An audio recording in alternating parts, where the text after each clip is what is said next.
Ndabaramukije nongera ndabaha ikaze muri kino kiganiro ikiyago c'inama nshingamateka mutegurirwa n'igisata co kumenyesha amakuru n'ubuvugizi mu nama nshingamateka. Mu ngingo yaryo igira 182 ibwirizwa shingiro rya Repubulika y'u Burundi riravuga ko inama nshingamateka yemeza amafaranga leta ikoresha ku mwaka, nayo umwaka amafaranga ategekanywamwo gukoreshwa ugatangura kw'igenekerezo rya mbere mu kakaro ukarangira kw'igenekerezo rya 30 ruheshi ku mwaka ukurikira. Muri iyo ntumbero umunsi wa gatanu igenekerezo rya 12 ruheshi uyu mwaka wa 2026 wari umunsi udasanzwe mu nama nshingamateka, aho yari iramutse yiga yongera yemeza integuro y'ibwirizwa rigenga amafaranga leta izokoresha mu mwaka w'amafaranga wa 2026 ushira uwa 2027. Umushikiranganji ajejwe ikigega ca leta Alain Ndikumana niwe yari yarungitswe na leta gusigura iyo nteguro y'ibwirizwa imbere y'inama nshingamateka.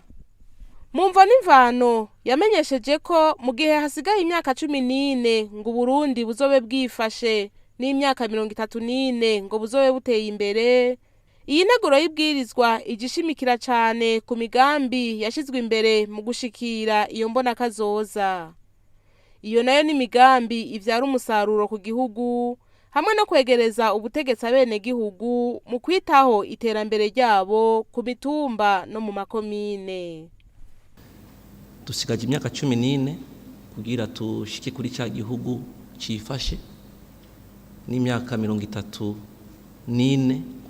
Umwaka wa 2025 wari wafashwe nk'umwaka novuga w'intango cyo twita année de référence. Ino neguro rero cyane igamije iki? Icyambe no kwigamije gushigikira ishigwa mu ngiro y'imigambi itandukanye hanini izoshobora kuzana umusaruro, kimwe twita la croissance. La croissance atari ya yindi ngo twadugije umwimbu w'ikawa ejo ukacugabanuka. Oya, twadugije umwimbu w'ikawa, twatushiye guhingura, twashoye hanze yazanye amafaranga ashobora dushire mu bindi bisata, kimwe twita croissance durable. Hanyuma rero twaturaba yuko ino bwirizwa tuzanye riza koko rishimangira za minduka turiko turifuza kuzana kubijanye n'ingene amafaranga ya leta akoreshwa, bimwe vya budget programme biriko biraja mu ngiro koko ko twabitanguye muri 2023 ushira 2024. Ivyo twabonye bimeze neza tubana tubishimangira ko canke turiko turasubira inyuma. Hanyuma kandi bikaza bishimangira ibi bintu vyuko inwa bijanye n'ubutegetsi ko bushika hasi, ko bwegera bene gihugu koko, yuko batazokwama barinda kumanuka ibujumbura kugira baronke ivyankenegwa. Muri uyu mwaka rero w'amafaranga wa 2026 ushira uwa 2027 ugiye gutangura, amafaranga leta itegekanya kwinjiza mu kigega cayo angana n'imiliyaridi 6,296 z'amarundi, mu gihe ayazokoreshwa angana n'imiliyaridi 6,737. L'enveloppe globale rero kugira ameraheze iyo twarungitse ya budget, kuko tushaka tuvuga ati le budget yose ingana gute, les recettes collectées par OBR dushizeko n'amadon représentant 6,296 milliards, contrairement iyo twari tufite muri budget turiko turexécuter ya 5,015 milliards. No kuvuga yuko habaye une augmentation y'amarosete ya 25%. Ama dépenses nayo de l'État azova kuri 5,351 milliards kuri période ya 25-26 aje kuri 6,737 milliards pour l'exercice 26-27, soit une augmentation de 25,9%. Uravye ngene amarosete ya 12 niko na dépenses ya 12. Normalement c'est un principe comptable iyo. Mu kugira ayo mafaranga ashobore kuboneka, hari ingingo zimwe nshasha zigiye gufatwa kugira amafaranga yinjira mu kigega ca leta iyongere. Aho ni nk'ingingo yuko ikigo OBR kizofasha amakomine kwegeranya amakori y'agataka kurushiriza gukoresha twa tumashini dusohora fagitire ndangamuguzi. Abakozi b'abarundi bakorera mu buserukizi bw'ibindi bihugu n'amashirahamwe mpuzamakungu bagiye kuja baratozwa ikori ku mushahara. Ibanki BRB igiye kugira tanga ibice 50% bija mu kigega ca leta ku nzahabu izoba yashoye. Hagiye kandi gutozwa ikori ryo gukingira ibidukikije kuri bajya boza imiduga, abafise y'amazu yo kota bita sona, abarovyi hamwe n'abandi bakora ibifitaniye isano n'ibidukikije. Mugiye kuraba muri no bwirizwa disposition article 96 irerekana ingena ayo mafaranga yahora tozwa kubijanye na impôt foncier. Ni gute obere yoja gufasha amakomine mu gutoza l'impôt foncier. Hama obere ni yabafasha rero uburyo buzotororokanywa amakomine azocaronka ibice 60% ayajya muri trésor public abe 40%. Yindi ntunganyo shasha ni article 102 ivuga yuko ihitegeko umuntu wese arangura ibintu bivuye hanze, umu importateur yabuzanye ibidandaza cyangwa uzanye bimwe dukoresha matière première mugazo dandaza atari babikoresha nk'ishira hamwe, ategezwa kutwereka yuko afise imashini ndangamuguzi imisohora amafagitire ndangamuguzi, kuko twarasanze z'iya mashini zihari ubu zahawe abantu bato bato. Iyindi ntunganyo ni 106 irashiraho itegeko yuko aya maambasade baserukira ibihugu vyabo ngaha amashirahamwe mpuzamakungu yegamiye ONI akoresha abakozi b'abarundi buri kwezi bategezwa kuturungikira igipapuro cerekana list yaho bahembewe abarundi bakora mu ambasade no mu systeme Nations Unies kugira tubatoze rya kori impôt sur le revenu kuko ni bahora bayatanga. L'article 109 iraho itegeko ibanki ya Republika y'u Burundi gutanga ibice 50% y'inyungu yaronse mu gushora inzahabu hanze. L'article 117 ni shasha irazana redevance environnementale pour les exploitants des sites aménagés. Bantu badusaba amafaranga menshi hariya ku manda, aya mamezo funéraire twese tutwaye fagitire hariya usanga ari miliyoni 6, kandi murazi yuko vyonone ibidukikije. Twabashyize ko iyi redevance environnementale ababozi imiduga nabo nyene baratwonera environnement, lavage des véhicules, aba bakora amambalaje en plastique localement, naba bakora batekera ututuji mu bintu byose, aba bantu bose twabashize ko redevance environnementale.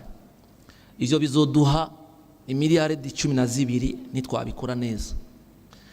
Article 128 irashiraho les frais pour les exploitants y'ama service ya sona, naho nyene twaragifatanije na cakindi mu byo baza guhinyanyura mu mamandema yabaye kuko bakoresha inkwi. Amasona ari amafaranga zotanga ku mwaka ni kugira du protéger l'environnement, naho nyene samahera menshi biduha bizoduha miliyoni 100, mugabo twifuje yuko nabo bagira ico baterereye. Ni muri ya logique ya pollueur payeur. Ikindi article 167 irashiraho une redevance ad valorem mu gisata cy'uburovyi. Ivyo bizogira impact ya 30 miliyari. Hagati aho hari n'izindi ngingo shasha zije zorohereza bene gihugu mu gukuraho amakori, bimwe bita exoneration kubinjiza mu gihugu ibidandazwa bimwe bimwe nk'imodokari zikoresha umuyaga nkuba, ibikoresho bijanye no gukingira amasoko ntanganguvu nka vya vyuma bitanga umuyaga nkuba uturutse ku mishwarara y'izuba, wa mwuka ukoreshwa mu gukinjika gaz, hamwe n'ibikoresho bimwe bimwe bijanye n'itumatumana. Umuntu wese azozana imodoka azozana imoto, azozana ya moto y'amapine atatu nshasha, iyo mvuze nshasha ni 0 km, ikoresha umuyaga nkuba, nta kori na rimwe azoriha. Ibi bizodufasha kugabanya pression sur les devises no kugabanya mirongo kubera amadovize tuyakoresha mu kuzana igitoro. L'article 225 iratanga exonération ya droit de douane na taxe sur la valeur ajoutée à l'importation pour les équipements et matériels d'énergie renouvelable de cuisson moderne zirépondent ku normes et standards nationaux et internationaux. Énergie renouvelable harimo na gaz nayo nyine irimo ngaha kugira tubivuge. L'article 233 il exonère tout droit les droits de douane na taxe sur la valeur ajoutée à l'importation des équipements des réseaux de communication électronique importés par les opérateurs de la téléphonie mobile, de la radiodiffusion et les fournisseurs d'accès à l'internet. Mu bibazo n'intererano abaserukira bene gihugu bagiye barashikiriza, bose babanje gushima iyo nteguro y'ibwirizwa kuko igishira imbere imigambi vyara umusaruro ku gihugu, kandi ko yisunga yandinganizo ya budget programme Uburundi bumaze imyaka 3 bwarinjiyemwo, aho amafaranga ya leta atangwa hisunzwe imigambi iba yateguwe. Mu gihe uburimyi n'ubworozi arico gisata cyashizwe imbere nk'umushibuka w'iterambere, abashinga amateka barashima ko muri iyo nteguro y'ibwirizwa leta yadugije amafaranga yo muri ico gisata, bakabaza ingingo mperekeza nshasha zoba zizofatwa kugira ngo umurimyi yoroherwe maze umwimbu witezwe ushobore kuboneka. Izihe ngingo mperekeza nshasha zafashwe kugira ngo abarimyi baronke kugiha umwavu n'ibindi vyankenerwa kugira ngo koko umwimbu fatiro witezwe mu integuro y'ibwirizwa ushobore kuboneka koko. Muri iyi nteguro muba mwaributse gutegura kubaka amahinguriro mashasha no guherekeza amahinguriro asanzweho kugira ngo Burundi butangure gushora hanze ibicuruzwa vyahinguwe bifise agaciro kanini haba mu gisata c'uburimyi canke n'ibindi bisata. Nukuri niyigeze habura marché de kuruma y'ibigori, ariko tuko tugwana natwebwe nyene. None mwabuze byo kwishorera, none ngiye kuraba ifu y'ibigori iribwa mu gisirikare, ifu y'ibigori iribwa mu gipolisi, ifu y'ibigori iribwa mu mashure, ifu y'ibigori iribwa mu busho, no buri soko no mu internet. Mugabo tuko tunyana n'abantu badashaka kugifu yavuye muri ivyo bigori. Aha mu gushira mu disposition yuko kuko l'objectif yo guribere ibigori abene gihugu kwari kugira tubahe ya cyakivugo cy'umukuru w'igihugu umufuko wose umunwa wose umwe cyujya n'umufuko wose kana amafaranga. Ko twashizemo amafaranga menshi mu kubaha ifumbire bakaduza umwimbu. Uyo mwimbu warenze ko ni gute bawubyaza umusaruro kugira bashobora umunyu bagura gahuzo. Nico gituma ikiro cyagiye kugigomera amajana indwi. Kwari kugira ivyo bigori tuguze dushoye kubigurisha handi. Mwarabonye nyene bikoragurishwa muri Brarudi no munsi. Brarudi no munsi bwati ahari Marte hose ngenda hasubirize n'ibigori. Kuko barabonye ko ari byiza. Nkiyo ni contrat twaronse ya 25,000 tours. Ikibazo kijanye n'ikigo Anagesa naco nyene caragarutse, aho abashinga amateka babajije umushikiranganje igituma mu mafaranga leta izokoresha hatategekanijwe amafaranga ahabwa ico kigo. Ikigo Anagesa nabonye yuko ataburyo bwatekanijwe bwo kwegeranya umwimbu w'ibigori.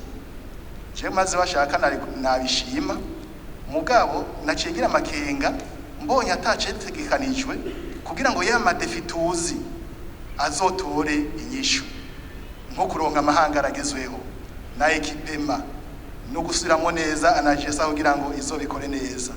Nabibonye rero naciye nibaza ni ubwo ya development de filière twari tugeze ku ntambwe nziza ku bigori ubwo izobandanya. Sinzi komandere mu bigira ko yako bamushikiranganje. Amafaranga ko atamafaranga twashyize muri Anagesa, la logique ubu ko twashizemo amafaranga menshi 145 miliyari twashizemo ataragaruka gushika no munsi. L'année dernière twabahaye 36 miliyari turabongera tutarabona ruturu yabo kiretse byavuye muri Brarudi. Est-ce que twobana dushama amafaranga? Mugabe kazo kicakiza ese tuca duheba bene gihugu kanabo nyene. Ubu rero nicyo gituma twahinduye yuko bazoza bajya ba fournisseur ajya amasoko twavuze y'ibigori niki ajya amasoko ari muri leta bagira amafuwa baborganize amakoperative abari bo baza kugurisha directement wa mu intermediate twashizemo cyaduzamo igihumbi ciwe tumukuremo bacha bavuga ngo twakuyemo ngo badandaza n'abagwiza tunga ega n'umwene gihugu n'umugwiza tunga ko yagwira igitunga simaka mbe fise nifu ni aho nibaza yuko hajya umwimbu baye mwinshi ukaboneka tuzoja dutumira abafisa amasoko yo muri leta ko boza kugurira directement bene gihugu tukabategurira aho baza kubigurishiriza mugabo twavuze ko dushiramo make ariyo make twashizemo kubera ijya marché dufise muri Brarudi nituyiheba twavuze tukadushiramo amafaranga kuko twayabahaye kuri no bije ubu tweje kubaha miliyari 200 kuri no saa tuvugana tuzokuba baragura ibigori. Tukiri ngaho nyene mu nyubako hari umugambi wigeze gushikirizwa wo kubaka ikibuga c'akarorero c'umupira w'amaboko arena abaserukira bene gihugu bakabaza umushikiranganje k'uburyo bwo gutangura uwo mugambi butoba buraboneka. Nabonye mu gitabo ca programme d'investissement public 2026-2029 harimwo les différents stades mu bushikiranganje bujejwe ivy'inkino ariko nta kibuga c'inkino z'amaboko tubonamwo kandi twari tumaze imisi twumva yuko hariho integuro yuko ho kubaka ikibuga kica kijambere arena c'inkino z'amaboko bega uwo mugambi woba warahagaze canke uracari. Umushikiranganje yishuye ko uwo mugambi uhari kandi nyene icubahira umukuru w'igihugu awufise ku mutima ubu hakaba hariko harakorwa ivyigwa eka mbere n'ishirahamwe MEX hamwe n'ikigo INSBU bikaba bimaze gusabwa gukinjura bigatanga ikibanza. Icya kabiri amaterrain mwavuze amaterrain ya football synthétique ati mbega ko tutabonye arena burya n'ikintu son excellence yafashe muri initiative ye kujya yagize stade murazi ko yavuze stade ko yayubakije amafaranga yavuye mu bantu bayaronse bidaciye mu nzira nziza ijya konti muri berbe na undi afise irakoresha en fonction kuko yubakishwe ibintu d'intérêt public ino saha tuvugana nuko hajya hari istebu bahawe itegeko ryo kwimuka MEX bajya bose shemeza n'abajya bose bari rozanantu ubariko barimuka bientôt izokubakwa hakoreshejwe amafaranga n'amafaranga azoba muri appui aux initiatives n'abandi bantu batandukanye sikuba ko cyahebwe kijya kiri mu byo tegeza gukora twanze ko kigarukana ngako ari redondance mu byo turakora. Mu gihe umugwa mukuru wa politike Gitega ugikeneye inyubako nyinshi bivanye n'ubuzi bwa leta bwavanywe i Bujumbura ubu busigaye bukorera Igitega abashinga amateka basaba leta kwitaho inyubako zikenewe kuko hagiye gukorera abantu benshi. Muribuka yuko hariho umugambi ukomeye washizweho n'itegeko rishiraho umugwa mukuru wa politike Igitega aho naho hagategerezwa kuboneka amazu abakozi bakoreramwo hakaboneka nayo babamwo ndetse hakaboneka n'amabarabara ashobora gushika iyo baba canke aho bakorera kuko mwari mwabitwemereye nivyo igihe haba revision budgetaire muri aya mafaranga yariko arakora muri uyu mwaka mwari mwabivuze mukavuga ko ibitazoshobora kuranguka kugira ngo aho hantu habe nyabagendwa bizobandanya mu nteguro z'amafaranga akora mu mwaka ukurikira no kuvuga iyi nyene akabazo rero gahagaza aha none nyakubahwa mushikiranganje ubwo mwoba mwaravyibutse nukuri muri bije hariyo ibintu byinshi bituma Gitega turiko turayikorera peut-être irashobora kuba mutashoboye kurongwa niyo kwiparukura même à côté de ça ndazi ko ari un projet turiko turakorera ko hariho une proposition yahora ari zepe bijanye no gutwara amazi Gitega kuko il faut que les conditions de vie ziduka hariho une proposition ko naho nyine bijanye n'amazi bijaho amatara n'ibikimiki cy'amatara mwabonye ko twakivuze Gitega na Bujumbura turavyibuka n'ukuri turavyibuka ko Gitega ari capital politique. Nayo kubijanye n'inyubako z'ibiro vy'amazone hamwe n'amasentare y'intango abashinga amateka basaba ko hatokubakirwa rimwe inyubako nyinshi ugasanga ntiziheze, ahubwo hokubakwa ibishoboka bikubakwa neza kandi bigahera. Ashikiriza na jewe amakenga mfise ku kijanye n'iri yubakwa ryategekanijwe y'amasentare mashasha 317, aho nja ndabigereranya aya mabiro y'amazone n'ubu zimwe gushika n'isaha zitarahera. Gaca rero ntanga proposition yuko twopfuma tuza turubaka bike vyiza bihera, ko tubitangurira rimwe tukagira vyinshi mugabo bigaherera mu mayira abiri. Gaca mbaza rero nti mbega hoho n'ayo mazone amabiro y'amazone ahatarahera uburyo bwo kuyaherahereza buzovaye kumengo mu integuro ntabyo nabonye. Ko hashizeho itegeko rijyanye n'amasoko au niveau communal ni au niveau provincial. Pourquoi pas ne pas décentraliser la construction ya tribunal de résidence n'ijya mbona mu Kamenge mvuka zorinda guhamagara umuntu avuye ahandi hantu ko atari bitaro bifise amastandard ngira incinerateur gaha niki ko tuzi ko zifise ivyumba bingahe byaho basasa aho ukora les 317 no munsi tubuza ati turazihaye amasosiyete au niveau communal cyangwa au niveau zonal. Ibyo nivyo ukugwa, surtout que l'objectif yizi nuko mu butungane ikibazo cya mbere mu Burundi giteye ingorane n'amakonflit foncier. Abantu baba bazunguruka ahantu hose akaduza. Iki rero ni instruction yuko tutegerezwa kwegereza ubutungane abene igihugu kugira amafaranga ya leta akoreshwe neza.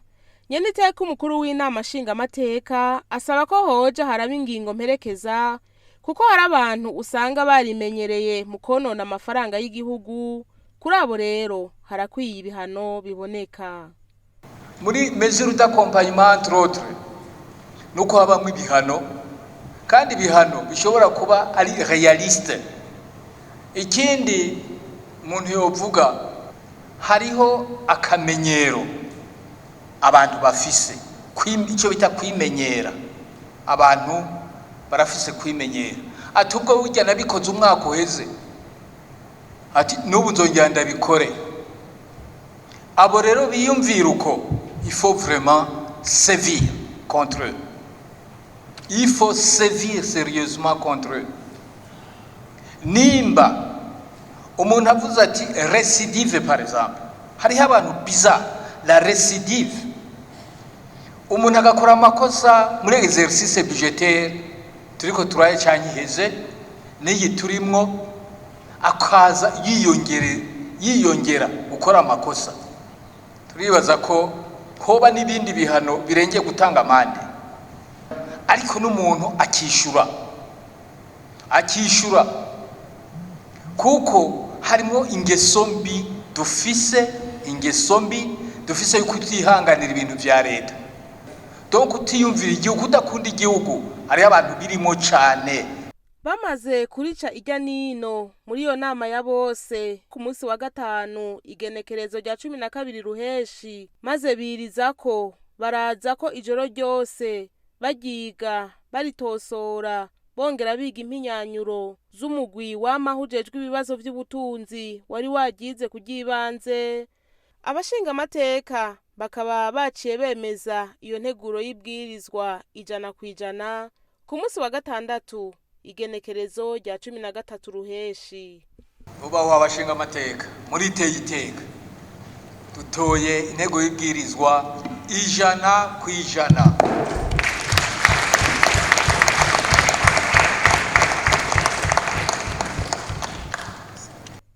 Mu rukurikirane nyene rw'ibikorwa vyaranze kwiga iyo nteguro y'ibwirizwa, sentare icungera amatungo ya leta yarabanje gushikiriza inama nshinga amateka ku munsi wa kabiri igenekerezo rya 9 ruheshi uyu mwaka wa 2026 umwihwezo wayo ku mafaranga leta itegekanya gukoresha hisunzwe ingingo y'Ijana na 83 y'ibwirizwa shingiro ivuga ko sentare icungera amatungo ya leta isuzuma ikagira icyo ishikirije ikongera ikemeza ingene amafaranga y'igihugu akoreshwa mu bisata byose vya leta. Iyo sentare irunganira kandi inama nshingamateka na nkenguzamateka mu gusuzuma ingene ibwirizwa ryerekeye amafaranga leta ikoresha rikurikizwa.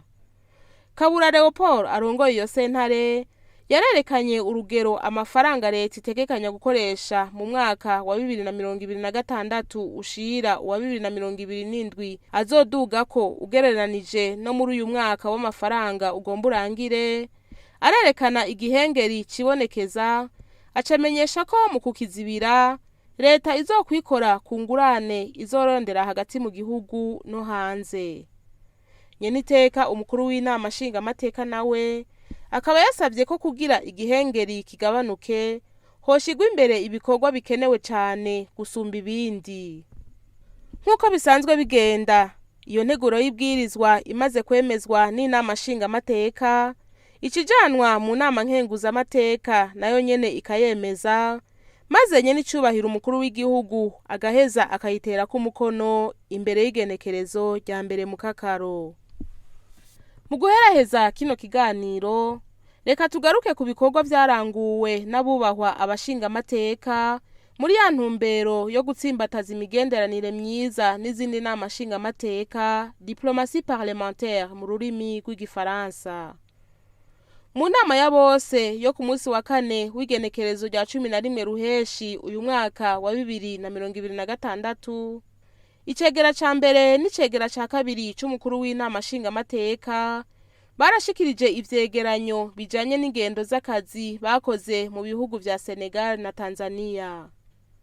Mu rugendo yagize i Dakar muri Senegal, icegera ca mbere c'umukuru w'inama nshingamateka umushingamateka Fabrice Nkurunziza yitavye inama yahuje ku magenekerezo ya 18 na 19 Rusama abashingamateka n'abakenguzamateka bo ku mugabane wa Afrika basanzwe bakoresha ururimi rw'igifaransa. Bakaba barabiye hamwe ibijanye no gukomeza imigenderanire hagati yabo kugira batsimbataze amahoro n'umutekano ku nyungu z'abene gihugu baserukira, bongera kandi bashira imbere ubwigenge bw'ibihugu vyabo batibagiye imigambi y'iterambere rirama.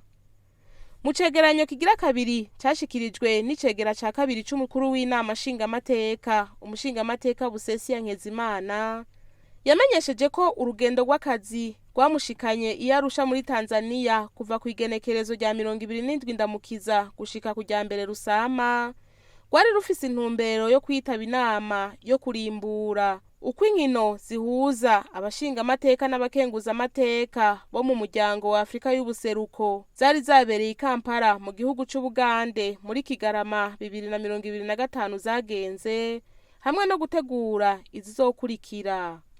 Kabaye n'akaryo ko gushira hamwe ivyiyumviro vyubaka bizotuma izo nkino zizogenda neza gusumba ku ncuro izokurikira.